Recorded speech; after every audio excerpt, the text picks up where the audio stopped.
Hello, and welcome to the 20th episode of the Mike McNair Revolutionary Strategy series. Today is Monday, the 26th of August 2019, and I'm your host, Tom O'Brien. This week, we continue with Chapter 7, the Workers Government Slogan, and deal with the concepts of the United Front and the Workers Government. Last week I attended the CPGB Communist University in Goldsmiths, London, and got to record a long interview with the man himself, Mike McNair, which shall be released in the coming few weeks. This week I have the new Patreon, Andrei Parashiv, and Brent Beaumont, who upped his pledge, to thank.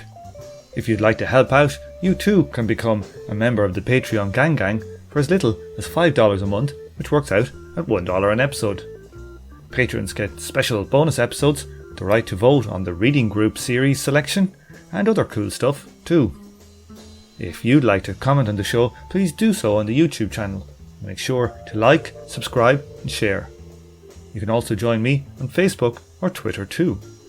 Okay, to the discussion. We have a very full house with us here today. We got all the way, making a short stop here today. We got all the way from you drinking at 9 o'clock in the morning. We got Derek. How's it going? Pretty good. Non-alcoholic, of course. Now, moving on to the East Coast, we have Lexi. Lexi in upstate New York. How are you doing? Downstate New York, middle state New York. That's right. It's downstate New York. Upstate New York is where the bears are. Yeah. In the gay clubs. That's right. Now, That's right. Who do we have? Pouya. I don't know where the hell Pouya. Pouya is coming from Philly. Am I right, Pouya? No, Detroit. Oh, close to Detroit. Yeah, God, like 30 minutes, that's it. It's all the Rust Belt to Reporting. me. Hello, Tom. So are you living in like one of those rotting wooden houses and like have like, you know, prostitutes, you know, lunch mixing and stuff? No, I live in like a crappy apartment. Well, it's not as bad as those rotten houses though. That's where I'd be living. So no one here lives in a commie squat like in the young ones? Have I lived in one? Goals. My mate lived in one in Dublin for a while. It was an anarchist squat though. Let's get it straight. I mean, let's be real. If you're a sex worker, not a grad student, you might be able to afford a better place. Am I right? Hey, yeah. Oh yes. You know, that's what I need to do. I need to become a sex worker. That sounds wonderful. I didn't say that. It's not as great as you think, though. I'm just gonna let you know right now. Yeah. Not that I would know anything about that. I'm just, I know people. We all know people. I don't think, Pouya, you'd earn very much. Ow! Oh, Tom. Wow. Ow. Wow. Damn, Tom. I would let you know that I would rake in millions. I'd be a fat cat for sure. I'd have a top hat and a monocle. Oh my God. Tom, I don't think you know about the sapiosexual market, you know? I'm just saying is that, like, unless there's some weird fetish I haven't heard of, Pouya, you're not going to do well. That's all I'm saying. So wait. It's called Marxism, Tom. So are we doing sapiosexual Marxist cam work right now? You should try that. Basically all business models converge to cam girl, if you haven't noticed. Everything is intellectual property rentier, and a lot of that is live. So I think there's a good case to be made for the cam girl model of the 21st century economy. So left podcasts are really the result of porn. It's a good historical materialist explanation. Well, I think we should move our live streams to Chatterbait. Tom, What do you think? Well, that's what I was going to say. Gotta start uploading these to Pornhub, Tom. I'm turning on my camera and getting my kit off. Fuck it, we might as well start right here, right now. There goes the two listeners. Yeah, right. Yeah, disgusting British daddy dominates Trotskyists. I'm not fucking British. Fuck you. I'm not talking about you. I'm talking about McNair, Tom. All right, God damn it. Tom takes off his kilt. Oh, dear. Who wants to touch me, Sporran? Who wants to touch me, Sporran? No. That's some kind of Irish revolutionary slogan. Yeah. That's not my Sporran.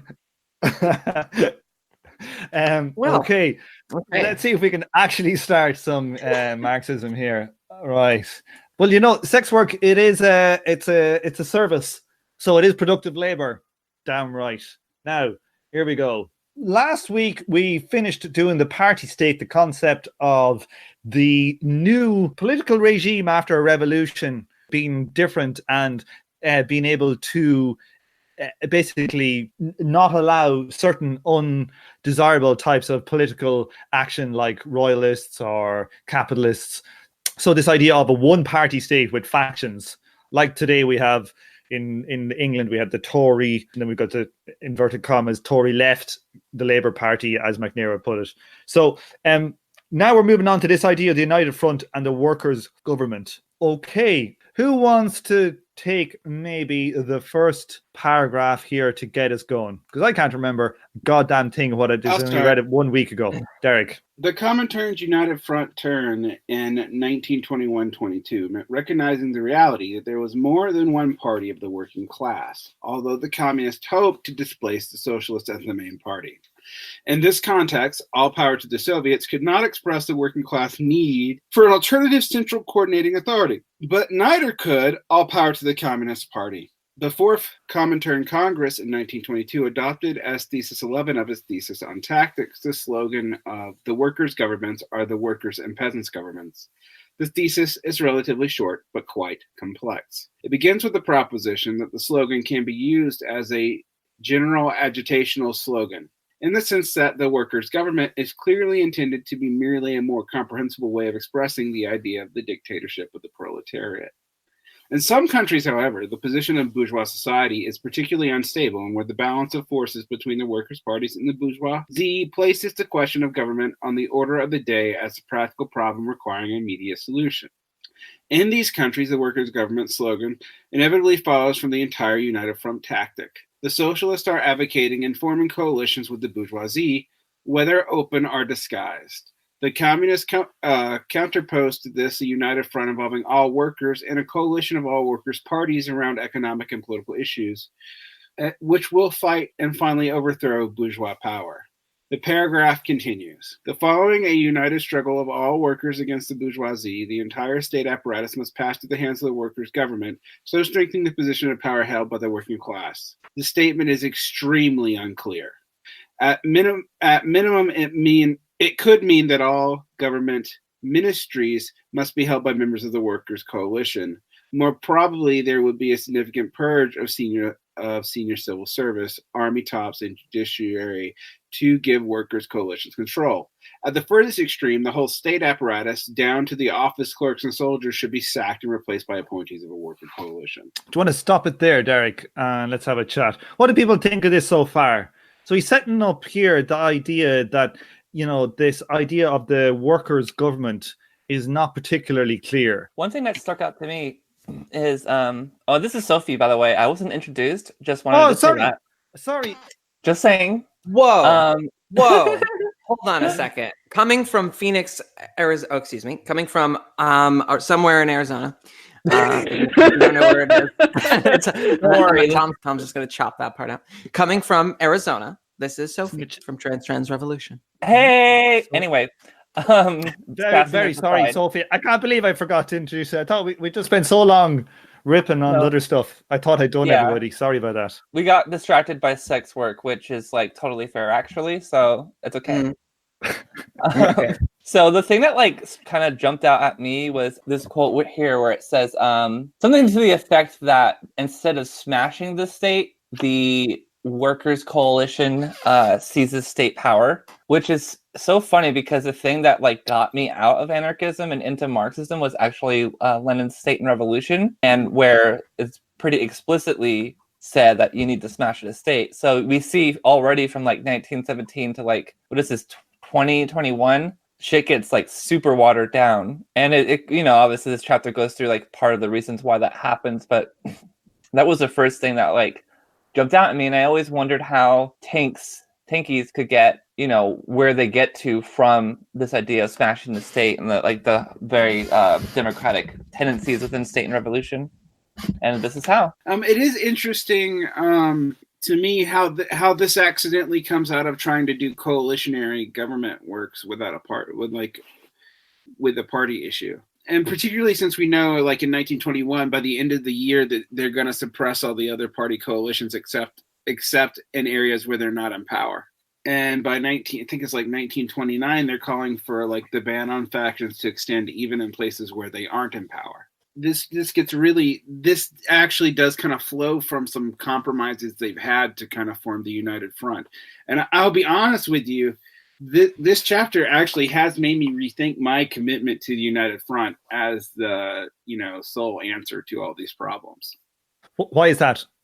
Well, because it seems like the generations and what we mean by the United Front keep on generating these problems. Like, we have to water everything down to statements where, we could mean smash the state, we could mean sack everybody and replace them with workers, or we could mean just like kind of have our parties control the major ministries of the state, maybe. And that is watered down to keep all the members of the coalition of in the United Front within that front. That's why it's written that way. That's why it's so vague. Yeah, there's an inevitable like vagary about when you're trying to like install a new social order, and keyword there is install. All of this literature makes not as much sense if you sort of imagine that there's like I'll put it this way. If you take this stuff at face value, it's almost like, all right, now that the workers threw a tantrum, put us in power, and now we have to implement what they wanted, as opposed to sort of facilitating what the workers were doing. And I know it's a boilerplate autonomous point. It's a serious one, but it doesn't just come out of it's not just the socialists that have this issue. My favorite thing is read the U.S. Constitution. It is full of this kind of vagary to keep different groups. You're not talking about social classes exactly, although you kind of are, to keep different groups in check with each other. And so you end up with weird, very weird and almost meaningless clauses that can be interpreted in radically different directions, like the 9th and 10th Amendments, for example. What do they say? All power to the people and all power to the states, basically. All power not enumerated in the federal constitution applies to the states. And then that's basically contradicted but not negated by the 13th and 14th Amendments, which are the abolition of slavery and the application of the Bill of Rights to all U.S. citizens, regardless, at all levels, not just the federal government, which prior to the Civil War, people don't tend to know this, that the Bill of Rights was only stopped the feds from doing stuff, but the state could do what it wanted because the 10th Amendment actually gave the states those powers. And there's the slaughterhouse cases where basically the judiciary more or less expropriated the Bill of Rights from actually applying federally.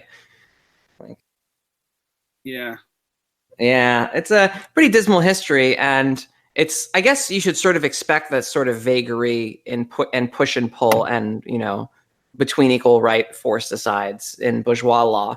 But the problem doesn't actually get overcome just because you slap a red flag on it. Or if there's even a real workers' revolution that wants to, engage with it. Because in some ways this is emerging out of almost like systems logic that it doesn't have to do with content. Like you could have mathematically, now I'm going to sound like you dirty analytics, but maybe you could have mathematically modeled this happening. No matter in a way that would indicate that this kind of stuff would happen no matter what weirdo group of political people you would have together, that there's the vagaries lead to justifications. And then it does kind of lead me to this question, and then I'll shut up. Why don't we consider the Stalinist part of the socialist right? I do. Well, the historical reason is because Stalinists appear as part of Leninists, and Leninists are like a center-left sort of deviation. And you could kind of fairly, and in the Third International way of understanding things is really flawed, but it associates non-market mechanisms with the left. And so not only did you have at one point, Stalin going into third period mode or what have you, then you had him doing total forced collectivization. That stuff read historically as being left even within the social, within the Marxist spectrum, even though, in retrospect, the third period was a moment before the Popular Front. Forced expropriation was, it was off the scale, right? It was basically like a bourgeois, it was almost like a bourgeois functionalist conspiracy taking the hold of a communist, or of communism. Sort of the reason why I don't think you can use only one axis to figure it all out. And I think what's it called, when he moved away from the NEP into the entire planned economy with the material balance planning, I think that was also left. I think Trotsky was advocating for, the left opposition was advocating for that previously.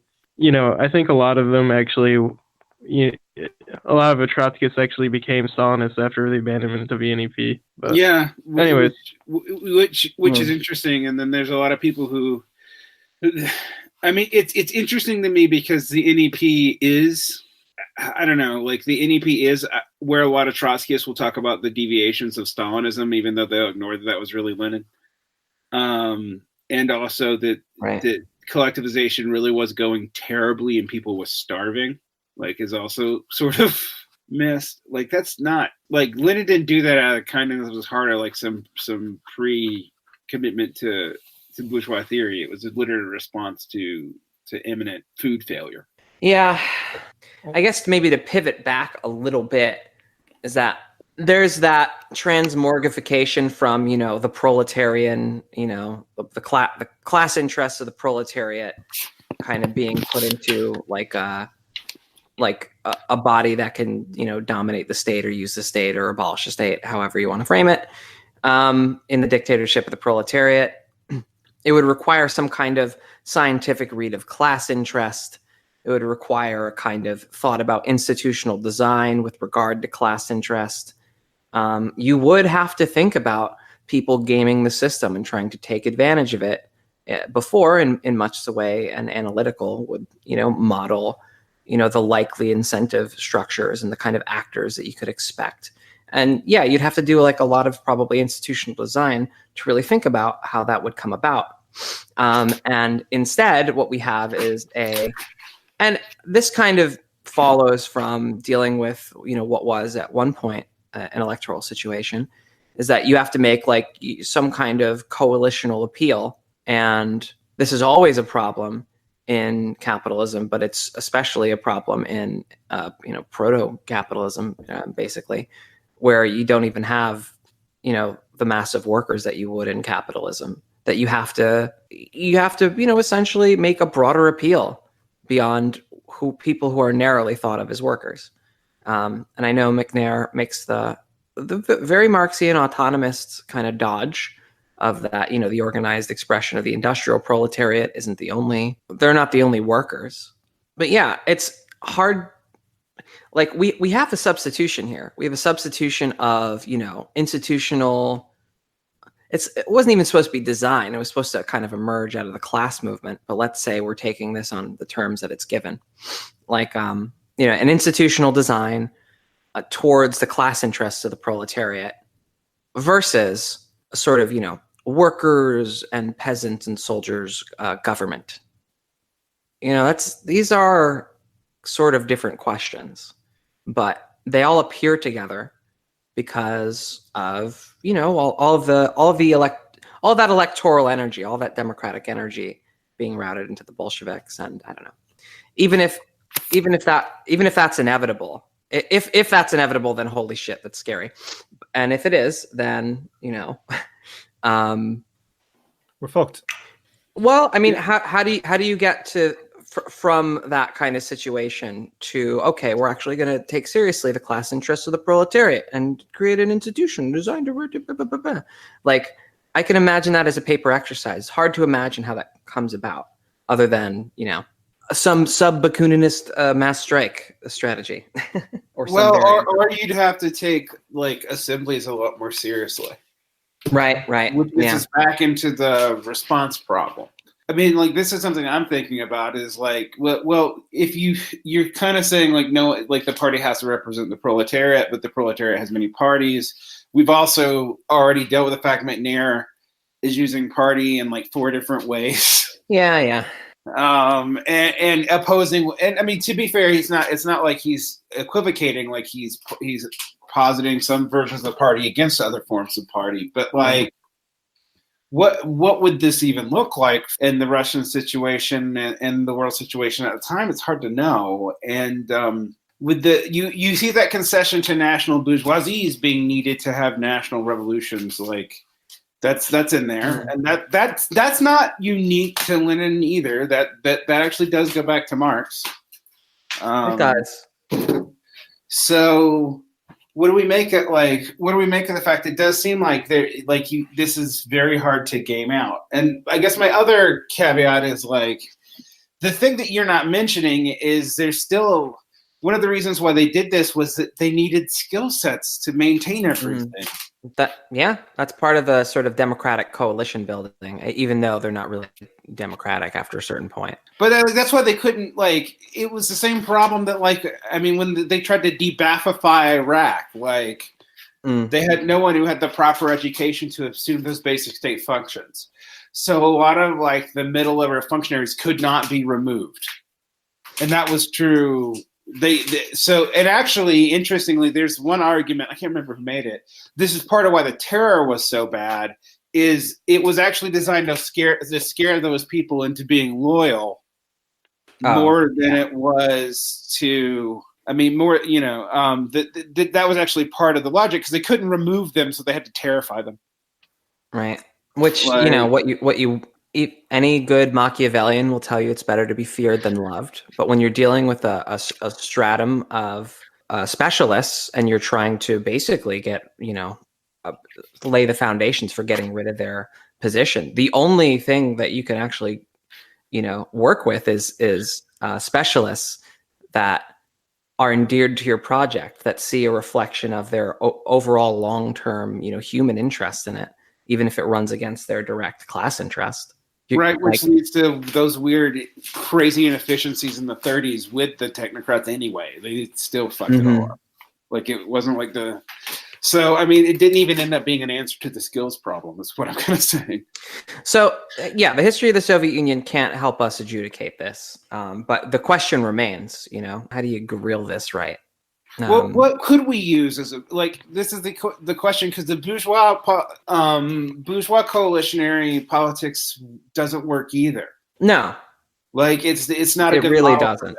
It's not a good model for how you'd even model what to do, because like bourgeois class interests were. I mean, this is something that's kind of harder to parse out, but in some ways, bourgeois class interests were more emergent in their revolutions than proletarian class interests are, which, and I'll tell you what I mean by that. The proletarians created by, you know, like by the existence of a bourgeois class structure, right? But the bourgeois as a class could not solidify itself except politically, and it wasn't really like being hyper oppressed by nobles or whatever. It was just, it had a competing interest, and in manifesting literally undid that thing. The proletarian class interest is necessarily more antagonistic than that. Like it's not emerging out of a positive political project.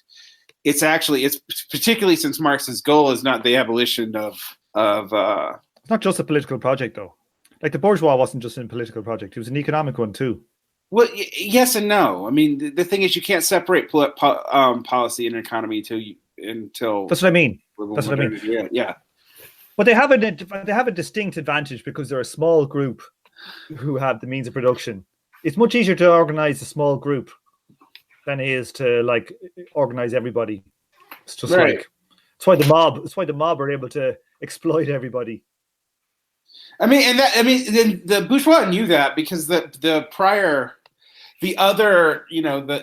other mode of liberal production, which wasn't entirely as bourgeois, was liberal absolutism, and that was like we gotta make everything better for everybody, but we can only do that by having like one person in charge to dictate all of it. So our coalition's super small.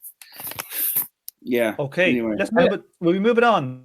All I was gonna say is we all think about the Kautsky kind of idea of like capitalism. I think it's from Kautsky, capitalism will build up the working class to the point to where they'll have the skills necessary to be able to get into these positions of power. Because my knee-jerk reaction is that's wrong. But then I think of like, can you do like some kind of as part of like a strategy of patience, some like building up of the working class, like through like the SPD had like their schools and all that kind of stuff. Well, I think that's what prefiguration was about in the 60s, and the problem is it's very hard to imagine what a future conditions are going to be in the conditions of the current, and like that was. And I think you can get yourself into this game like Adorno does, where you basically just can't imagine, imagining another world becomes literally impossible. Yeah, but like I do think there's something to, and maybe it's antiquarian, but the way that there was like a sort of party apparatus and a sort of like raising the new generation, and like there is something that there needs to be an existing institution that could take the place of the state. That's not going to appear out of nowhere. And if it does, like the Soviets, or even though I guess there was like a 10-year tradition at least of Soviets popping up, and those just got like outflanked almost immediately as soon as power was supposedly transferred to the Soviets. Like so there does have to be some kind of prefigurative like power structure, you might say. Right. And it's what Sophie's kind of, nudging towards, not just the 60s, but, like the party culture, right? The party culture of the SPD, that sort of thing. But the issue, the other issue is kind of blatant. It's money. Because the issue is when you're trying to replicate the functions of an ever increasingly complex and large state, the amount of resources needed to do that gets ever increasingly massive. Like I can't imagine, because a lot of people say, well, if you just have enough people contribute labor power to it, and I'm like, you're not going to run a counter organization off of volunteer labor power. You can barely run a counter militia off of volunteer labor power, and a militia only exists to destroy things, or to defend things. They don't build anything really. So. That, you get what I'm saying about why I get pessimistic on the orders when I'm thinking game theoretical or like system theory. Like this gets really kind of overwhelming real fast. Yes, I guess my response though is that I think you have to keep all these concerns in mind and start really small, because I think it is naive to think a prefigurative kind of formation can like ready-made supplant the state. But I do think that you have to have something started at the very least. And I think also, like, as like a revolution kind of wraps up, you have the ability to have more people support this and feed into it. So if you already have some pre-existing structures, however limited and small they are, it's better than having nothing. And I brought this up in the context of like the issue of like specialization and like the middle bureaucrats that Lenin was a bit too rosy-eyed about getting rid of them in State and Revolution. But even starting even more basic than that, like I've been parts of like groups that did like a collective like mental health group therapy sessions or whatever. There's a project called Diverge, and just other like mutual aid organizations like that. I'm not naive enough to think that this can replace, Medicaid and all this kind of stuff. But the idea is to supplant the welfare that already exists, and ideally get to a point where people can learn skills that, or at least start to learn skills that will make the existing state unnecessary. It's not going to happen overnight, though. And I think that's why like it's important to do this in tandem with the strategy of patience. Anyway. Yeah, like maybe something like the SPD and their sort of like party alternative culture might not exist. I don't think that that's probably what it will look like in the future, but something. It'll be holograms. It'll be holograms with transportation belts. Yeah, transportation belts. Okay, all right. So basically the doctor from Voyager. Got it. Okay, got it. Moving on. Pouya, hit that paragraph there. We've done about 7 hours on the first fucking page. Fine. Okay. Yeah.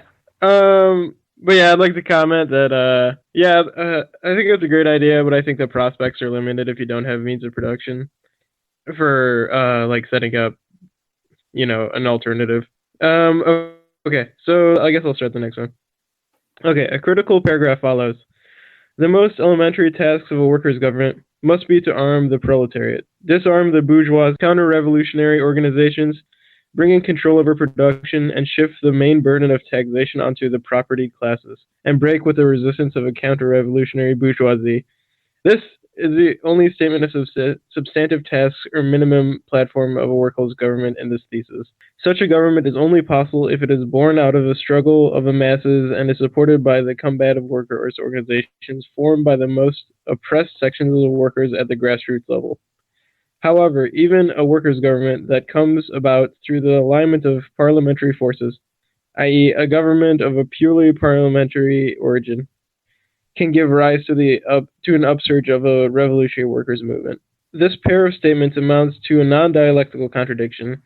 It is illusory to suppose that both a workers' government can only be possible if it is borne out through the mass struggle and supported by mass organizations, i.e., Soviets, and b, that a parliamentary coalition agreement can cause an upsurge of the mass movement.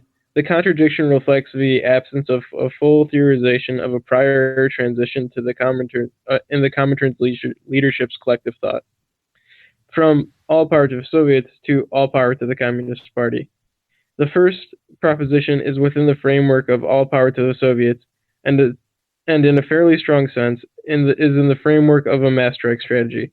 The second is more like a Kautskian strategy, in the most revolutionary reading that can be given in The Road to Power.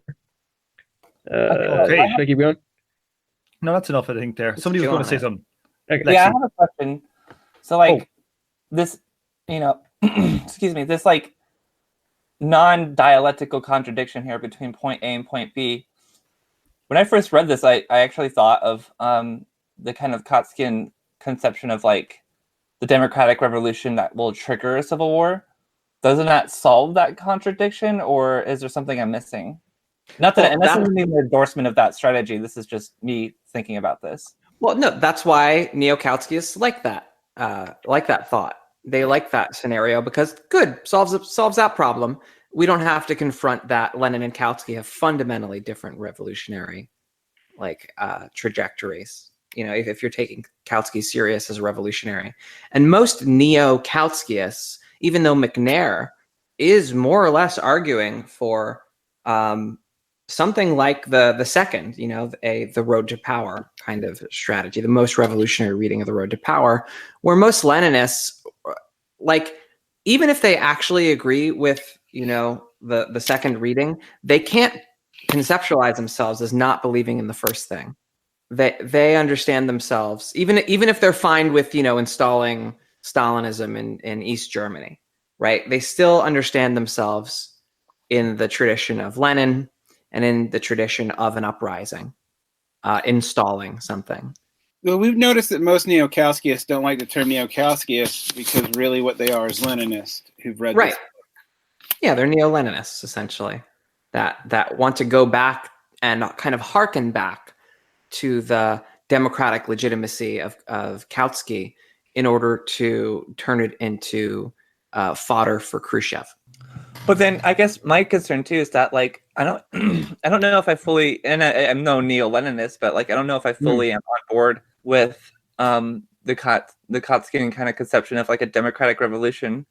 And it's, I talk a lot about my skepticism of these things in American context, but I think in a lot of parliamentary democracies, it doesn't seem.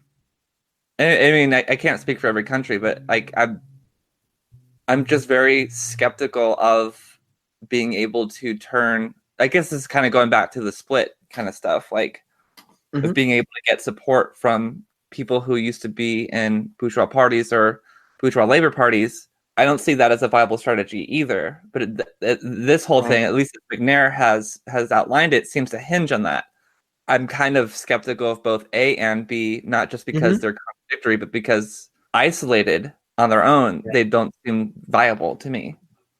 Yeah, and But- this was a historical appeal of Lenin and the classical left communists, the mass strike Marxists, and the syndicalists. They had like it seemed like, historically speaking, they had a better idea. Just didn't really play out that way. And so McNair is bringing us back to that point and being like, yeah, we probably should have went with Kautsky's vision of revolution here. Which, yeah, I'm not, reading this now, neither of these things seem like they're going to lead to what we want. But why do you say that, Lexi? Why do you say neither? Why couldn't a Kautsky one in theory work? In theory? I mean, in theory, if you had a truly democratic party, if you had a party that or an organ of some kind that was so prefigurative and so democratic, so much more democratic than the political institutions we're used to or can imagine, then yeah, sure. I mean, it could, wrest power, from the bourgeoisie in a parliament, let's say, and then yeah, we could just implement it that way. But the question is all in the ifs there. How do you get that party that doesn't just lop off all of its, ambitions towards changing the world in exchange for votes? Like how? Yeah, That's I think the question. I think it's a better strategy to, and I'm not saying like don't participate in elections at all, but I think it's a better strategy to not focus on that as much. Because you will get shut out of, if you're truly revolutionary, you'll just get shut out of participation in that government, even as opposition. It doesn't seem like a viable strategy to me. There is that kind of clause that, as far as I know, is only talked about in this chapter. I don't remember reading about it earlier, where McNair is talking about how, like, if you're shut out of the parliament because of some fraud or some bureaucratic constitutional bullshit, then you have the mandate, the popular mandate to smash the state, which does actually solve some of the issues I take with it, but yeah, it doesn't solve what Lexi brought up about how do you get that party in the first place? How does that party not become just another conservative labor party? There's a lot going on here, and I think focusing more on the prefigurative aspect and less on the electoral aspect is how I kind of solve these issues. Well, which would be something like the mass pressure on the party, keeping it honest to some degree. So, I mean, that's where your tension comes in, and you can't affirm A and B, but if you're not satisfied with A or B, you have to kind of imagine. I don't know. A lot of Marxism is done between poles of things we know won't work, right? But can I give an example? I remember being at Occupy here in London, and there was an old geezer there, and he was like a part of the Labour Party in the 50s, 60s that were like the left of the Labour Party. They would have been pretty radical, I think. And he was telling me that they used to have the General Assembly of the party, I think, used to make policy. And at one stage, they were going to, he was telling me they were debating on making, I think, renting illegal to get rid of the rentier class. And I think if you've got a party being hyper democratic, it allows the militant, not just militant, but just normal people to get radical and push radical reforms. It's no coincidence that Corbyn and McDonnell and these guys are trying to make the party completely democratic again, to open up its democratic ability to stop the Blairites getting into power ever again. Is there a possibility that kind of openness and highly democratic, I don't know the ins and outs of the Labour one, so I'm not making a case for exactly what Labour are doing, will allow the party not to become, stayed in the wool pseudo left parties that we have all over the world now? Doesn't this assume that we understand that what the classes that these parties are supposed to represent actually think, though? Well, it's not necessarily about what they think right now, but it's about it creating the party being a vehicle for what might be. I guess my concern is that it's hard to say whether or not Corbyn and his supporters can get the Labour Party to be fully democratic again. It's hard to predict what's going to happen in the future, and you probably would be better able to predict than I would. What I can say is that we do know what's happened from the 50s and 60s until now. And what happened was that the Labour Party was compromised. I think we can't underestimate, maybe I'm not fully dismissing this kind of Kotskian strategy, but I think it would be foolish and naive to assume that these parties can gain mass power and mass support, even as purely oppositional power, and not be compromised. And I think that's what we've seen more often than the Kotskian kind of revolution kicking off. As far as I know, that's never happened. Whereas there have been, mass strike uprisings that turn into a new regime of some kind. But they again, also have the problem of degenerating into the power prior forms, basically, just people involved. You have to face this either way. You have to face that corrupting force either way. And it's even more striking and stark when you kill a bunch of the ministers and create a whole new, destroy the previous organization, create a whole new thing, and then fall back on those forms of authority. I have a question for you then, Lexi. Yeah, I've got one of these fancy Rolex watches, 250 grand. If I gave you that, and would you betray the revolution? Come on now, honest. I mean, it 250 sounds like a real grand. Oof, that's a real nice watch.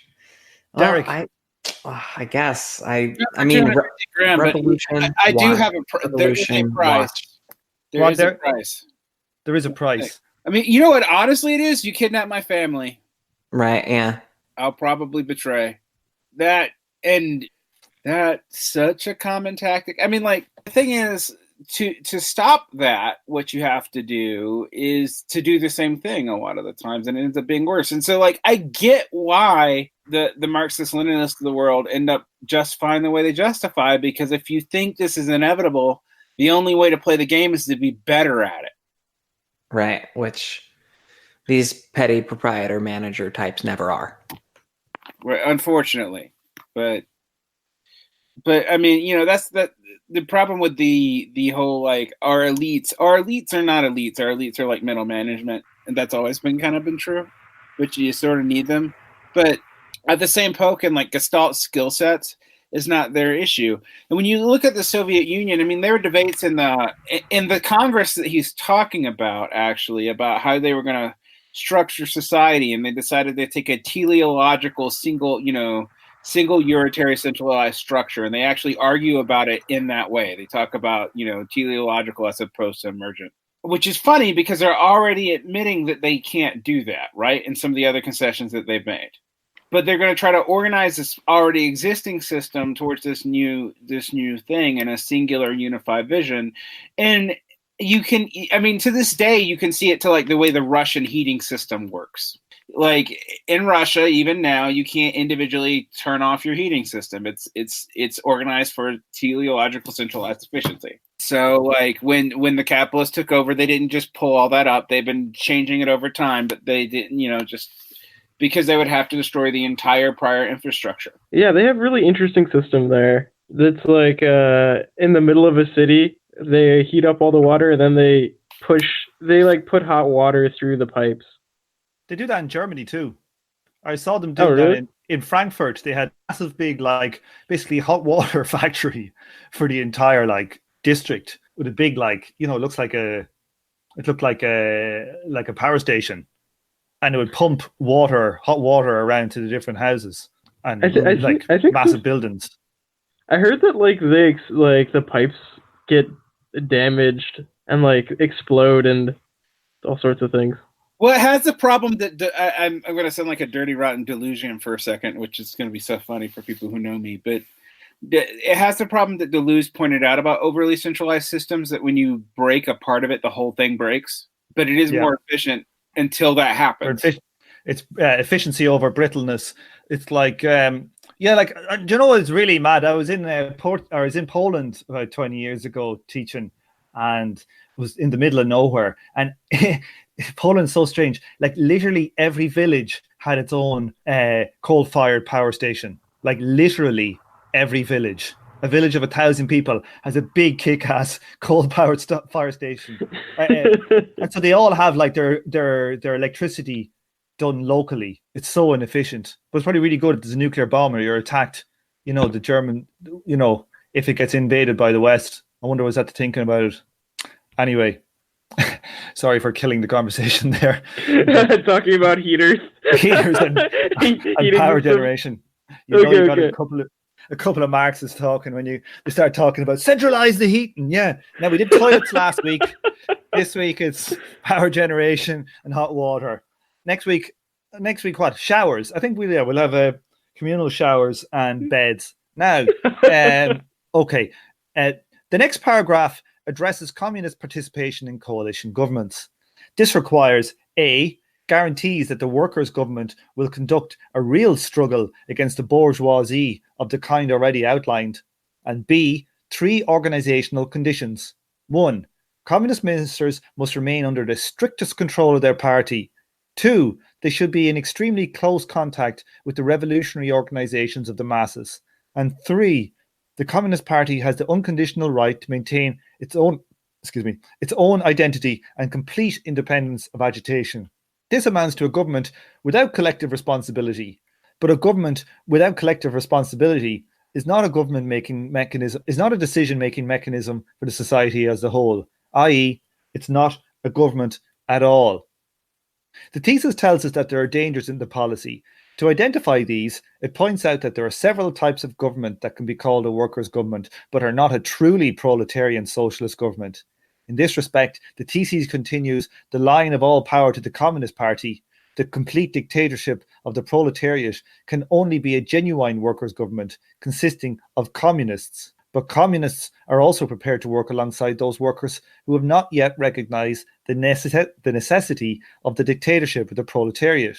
Accordingly, communists are also ready in certain conditions and with certain guarantees to support a non-communist workers' government. However, the communists will still openly declare to the masses that the workers' government can be neither won nor maintained without a revolutionary struggle against the bourgeoisie. Okay, what do people think about that? Yeah, like McNair is really harsh on all this stuff.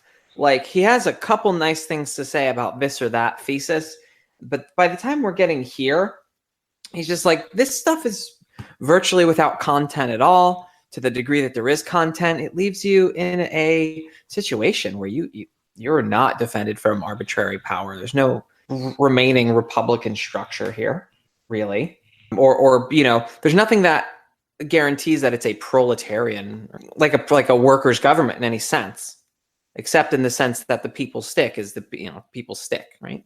Okay, so there may not be a singular workers' party. You can work with people that are in different parties, but you need a communist government. And what does that mean? That the communist government isn't the only workers' party. The Communist Party isn't the only workers' party, but it needs to have control of the government. So, like, you can kind of be in a coalition where it's not in control. It's all gobbledygook, isn't it? Right. So it could be a coalition of workers' parties that don't carry the proletarian torch, right, and that do. This is sort of the problem with workers' politics, I guess, right? Workers work like actually existing, like workers, like people, like the sociological body of proletarians, versus this versus what it is imagined historically that the proletariat will desire, a sort of ideological capital C communist party. I really think there's something to like a scientific idea of class interests that is, that transcends what individual people want. But this is not how to do that. Like, this doesn't actually get you back there. There was like a paragraph or so ago, McNair actually says, yeah, I mean, these, those things about a graduated income tax and this and that, this is the only part of the whole section that has any content. The rest of this is kind of just scrambled. Or am I being too deflationary? You're not being more deflationary than McNair is himself. He is a sassy bitch in this chapter. I love it. Yeah. But isn't this kind of hard to it's kind of hard to have a line on this that's definitive, I think. Well, like, I think sometimes you need to, let's say you had an absolutist monarchy and there was a non-workers organization fighting for a democratic style of government. Maybe you might want to give them. But that's not what they're talking about in this paragraph. Like, they're not talking about the 18th century. They're talking about the 20th century. Well, yeah, there were some absolutist monarchies, like in Iran. Okay, for example. that's fair enough. Yeah, that is fair Yeah. enough. I think there is an important distinction in context here, though. Like, while absolutism still existed in the 20th century, what this is It still exists today, too. Sure, but Swaziland. regardless of Swaziland. it existing or not, what this is talking about specifically is the context of the Soviet Union and the Comintern and how to, go from capitalism to communism or socialism. I think what to me was the biggest with the even bigger problem than that is that they want to have it both ways, and it's not so much a matter of that like Pouya's on the right track with it's hard to have a definitive line on this because it is so complex. The Comintern seems to be taking two exactly opposite points of view on how to get rid of the state and then trying to smash them together. And it's not like, a dialectical synthesis or something like that. It's just two things that don't mix. They're trying to force it to mix, I think this is why dialectical synthesis talk always has a bad reputation too, because it's so often used to be like, this contradictory thing doesn't really contradict this other contradictory thing that it clearly contradicts. Have a nice day. Bye. Didn't Sheehan make a joke like that? And when Tom interviewed her, something to the effect of you get these people in the Comintern being like, somebody's voicing a legitimate concern, and somebody in the Comintern is like, "No, comrade, it is dialectical." And it's like, no, you just changed the exact opposite thing from a week ago. You can't sell me on this bullshit. Come on. Let's move it along. Seeing that McNair has been so sassy and you haven't read any yet, let's go over to Sophie. Would you want to read this minimum platform one for us? The certain conditions and certain guarantees must be those stated earlier. But in the context, it becomes apparent that the minimum platform, the most elementary task of a workers' government, is utterly inadequate as a basis for deciding whether communists should participate in a coalition government or remain in opposition. Quote, arm the proletariat, disarm the bourgeois counter-revolutionary organizations, and quote, this is a statement of general principle. How? Disarming the bourgeoisie in the sense of the possession of weapons by individual bourgeois is a task that can only be performed through the exercise of military force. More practically, disarming the bourgeoisie means breaking the loyalty of the existing soldiers to the state regime. This, in reality, is also the key to arming the proletariat. As long as the army of the capitalist state remains politically intact, the proletarians will at best be equipped with civilian small arms, not much of a defense against tanks and helicopter gunships. The Tsarist regime was disarmed by the decay of discipline caused by defeat in the run-up to the February Revolution, and by the effects from February of the Petrograd Soviet's Order No. 1, opening up the army to democratic policy. Bring in control over production. This phase is nicely ambiguous. What sort of control? If what is meant is workers' control in the factories, it is utterly illusory to suppose that a government could do more than call for it and support it. The workers would have to take control of it themselves. That sort of what sort of control is kind of what I was getting at. So even if you don't think the mass strike strategy of revolution can work, and if you're a dyed-in-the-wool Kautskyist, you still have the problem of who's controlling production again. There has to be workers' activity and a desire, an expressed desire to control production. If what is meant is a creation of sufficient planning and rationing to deal with immediate dislocation caused by the bourgeoisie's endeavors to coerce the workers' government, this implies much more concrete measures, such as the closure of financial markets and nationalization of banks and other financial institutions, seizure into public hands of capitalist productive firms that endeavor to decapitalize or close. Whether or not this is to lead us to long-term nationalization, the introduction of rationing of essential goods, food, etc., that becomes scarce as a result of capitalist endeavors to withdraw the capital and so on. Shift of the main burden of taxation onto the proprietors. This is a less precise version of a demand in the Communist Manifesto for a sharply progressive income tax. Its vagueness, in fact, makes it empty. A sharply progressive income tax strains the position of working class because it is directly redistributive against the possessing classes, and because its existence asserts limits to the on-market inequality. It is for this reason that the rights in the U.S. and Britain across Europe have begun to fight to cash in its political gains of the last 25 years in the form of flat taxes. However, all taxes come out of a social surplus product, thus, at the end of the day, the main burden of all taxation is at the expense of a property classes. If taxes on the workers were raised, result is in the long run to force capitalists to pay these taxes in the form of wages. The slogan is empty and is in fact diplomatic in character. I didn't like that last paragraph. Yeah, I don't know if that's true. I don't think that's true. It's not. No, I think that's bullshit. Like, yeah, I think. Let's read it again. However, all taxes come out of the social surplus product. That's not true. Because you can have it out of variable capital. Yeah, like a worker gets their wage, which has already been exploited, and then the tax come out of that. So that's not right. And thus, at the end of the day, the main burden of all taxation is at the expense of property classes. That's incorrect. It disproportionately affects small proprietors. Yeah, but that doesn't mean that working people still pay taxes. They pay at a higher rate than the goddamn rich people. If the taxes on workers are raised, the result is in the long run to force capitalists to pay these taxes in the form of wages. What's this long run? That's not true. That's just it's just gobbledygook.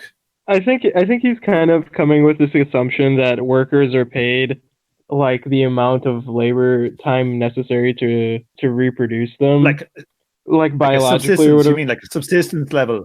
Yeah, but that's not right. Yeah, I think the theory of wages is that it's the amount of labor time in the consumption goods that workers get, and the level of wages depends on how the economy develops. It's the value of labor power. It's value of labor power determined by class struggle, isn't it? Yeah, and also, the rate of population growth and the rate of accumulation of variable capital. Ultimately, the rate of growth of the economy is an important factor.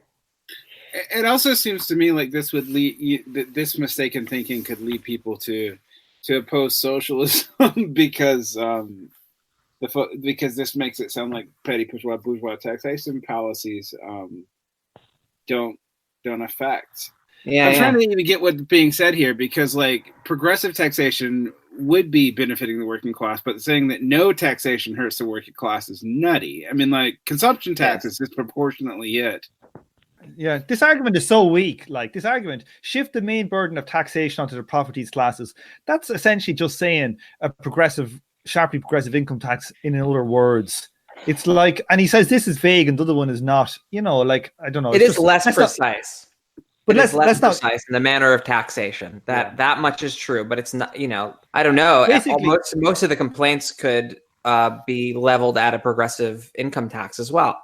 Yeah, like basically, he's just trying to say like things like this sentence here: break the resistance of the counter-revolutionary bourgeoisie. They're just wishy-washy kind of slogans. There's no content in them, and I think he's trying to make that generally about an awful lot of these different elements of the theses. Much of it is just wordology and sound bites with little. We don't know content. anything about wordology and sound bites making everybody think they believe something that they don't actually believe, do we? Buy Coke now. Oh, but not Derek's Coke. Derek's Coke is powdered Coke. Yeah. I do worry about this Overton window thinking around socialism for this reason. So yeah. Sometimes sound bites are, like good for what like sometimes you just gotta throw a slogan out there. Kill your landlord. Kill your landlord. Well, vote red. No, that's a Dead Kennedy song, Derek. You're getting confused. it's basically Maoist politics for the last 50 years too. There's I don't know, sloganeering. Yeah. It's kind of funny that he calls it a slogan, the Workers Government Slogan. Because when I first read this, that stung me. I'm like, what do you mean slogan? Isn't this like a theory? Isn't this like some kind of formulation that's, very important? And when you get into it, no, it's a fucking slogan. It doesn't actually tell you shit. Because the theory is mutually contradictory and it all gets up in a wash of like, do this, but do the opposite thing. Right. Which I've been complaining about in socialism for like 100 years. I mean, I haven't personally been doing it 100 years. I've only been alive for 39 of them, but like, still. Derek's really 147. Holy shit. What do you call it? I like when you said there, kill your landlord. It reminds me of my mate. When I first moved over to England, my mate used to ring me up and he used to say, it was like in and around the time of like, kind of terrorism attacks, and he would say like bomb, IRA, bomb. So that like the GCHQ computers would like fucking start recording the conversation. Oh my god! Back then, when you had to trigger the recording.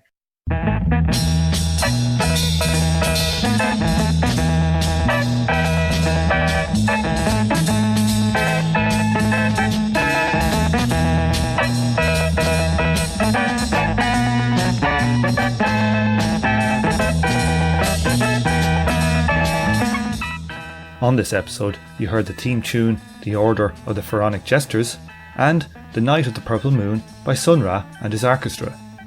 Thank you for listening, and please join me for the next episode of From Alpha to Omega.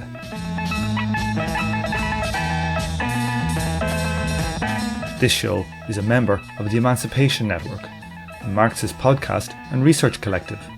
Make sure to check out our network sister podcasts, General Intellect Unit and Swampside Chats.